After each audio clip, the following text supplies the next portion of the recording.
it does help having somebody with a different point of view in the room with you.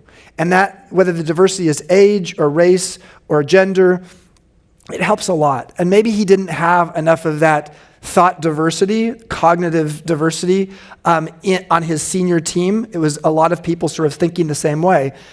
What I love about Brian is we can intellectually joust. And it's not just us, but there's other people. And I think one of the things I might have helped with Brian on occasion was I was open to, while I tried to intern publicly and mentor privately, that was sort of my thing, I was open in meetings to sort of saying to you, I disagree. Yeah. And what that helped was for the other people in the room to say, okay, there's room to actually joust with Brian, because what happens, having been in his role for 24 years as CEO of a company I founded, people often don't want to upset you by saying something in a meeting that you may not agree with.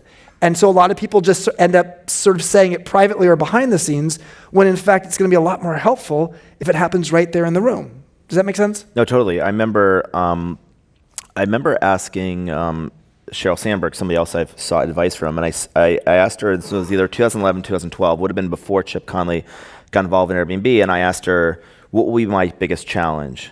And she said, your biggest challenge is that people stop telling you the truth.